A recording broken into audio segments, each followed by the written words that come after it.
This video is to show you how to create and organize a geodatabase, sometimes called just a database. What we're going to do is we're going to turn this mess right here into a more organized fashion. And by working in a geodatabase, we are offered a few more luxuries than working just from folders.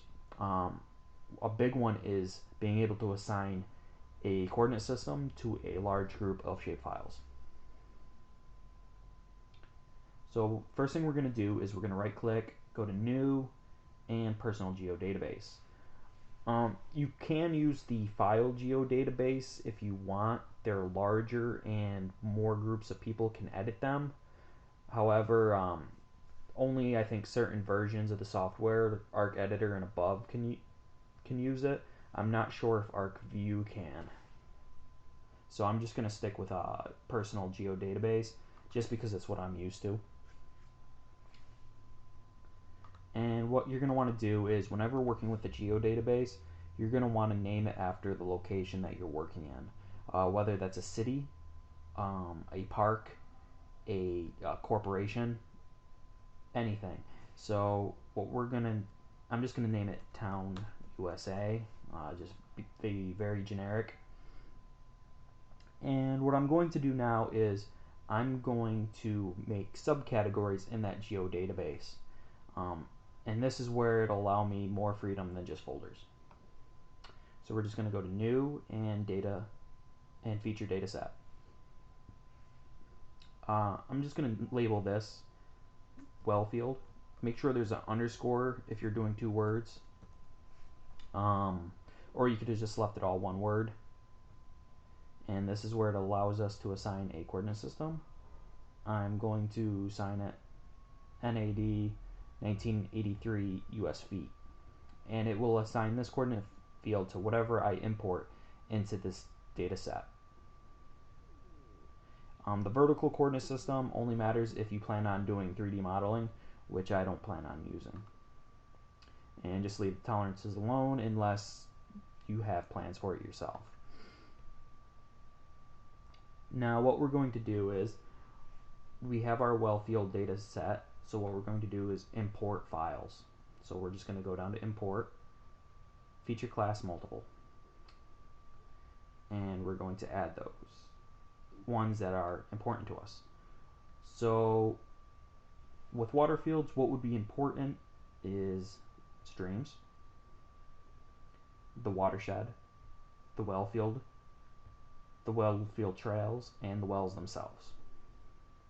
We're just going to add those, and then we're going to click OK. Now this will allow us to assort things rather than just have one folder with an odd assortment of files. Because sometimes we only need to worry about a certain segment of our field of interest.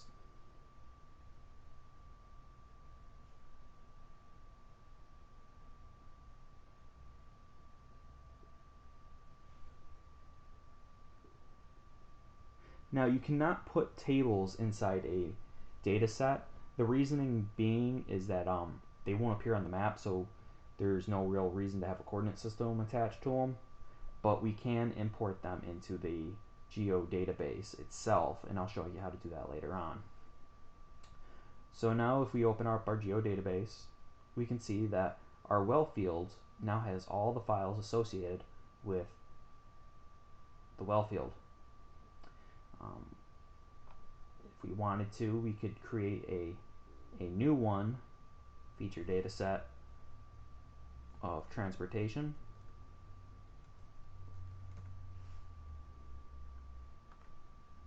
You would go in and assign a coordinate system, the same one that you use for your other one.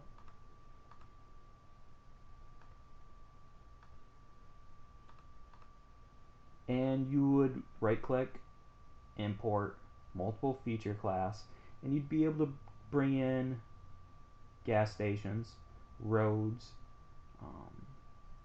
trails if you wanted to. If they were driving road trails, you'd probably want to include those.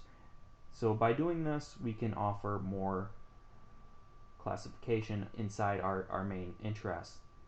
And if we wanted to, we could do town proper.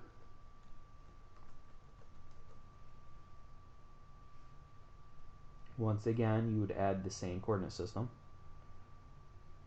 I like to use state planes because it has the least error when it comes to distance, area, all together. There are certain other ones you could use if you need distance to be right on the nose or area right on the nose. But town or state planes normally are the best ones to use for small areas. And for town proper, we'd probably want to include buildings, curbs, gas station, land use, property lines, sewer access, stuff like that. We could do another one for utilities and put in the utilities, sewer access, roads maybe. So you can have the same shapefile in different ones. It's just based on how we can break them up. And like I said, each one of these now has a coordinate system attached to it.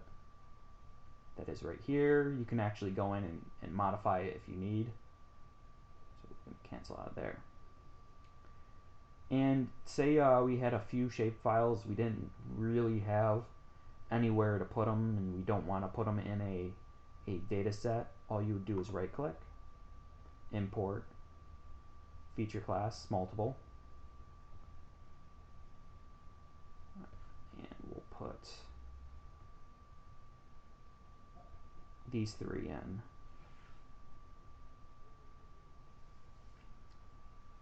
Now shapefiles can be acquired from anywhere, from yourself. You can digitize them yourself. You can collect them using a GPS. You can go out and get them off the internet. You can get them from an employer, a third party. As you can see now, if we hit on our Town USA database, we have our 3 data sets and our 3 shapefiles.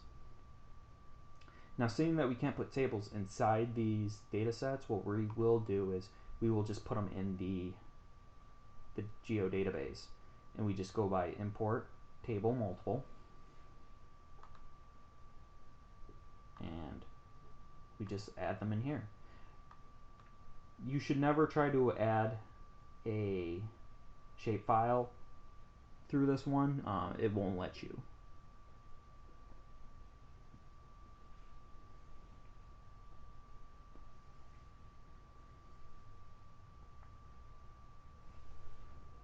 Now if we click on, now we have all our tables, some shapefiles broken into subcategories that make for better organization, easier way to exchange with other people, rather than go in and just save a file that has a bunch of multiple.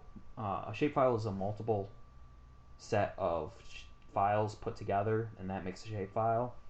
By putting it in a geodatabase, it kind of ties them all together, so there's no way you'll leave like half or a quarter of the actual shapefile in the original file when trying to transport it to someone else. So it's just a good way to stay organized. And if we wanted to put a roster, I don't have any, but we can. You would just put it right here. You'd come down, import roster data set, and it works just like these right here. And then once again, you can't put those inside a data set. As you can see, it will not let you. But you can export to other geodatabases as well, and you can import from other geodatabases. So this is the importance of a geodatabase, is to keep things organized, and the data sets allow us to do it with even a better system, because now we can have subcategories within a geodatabase.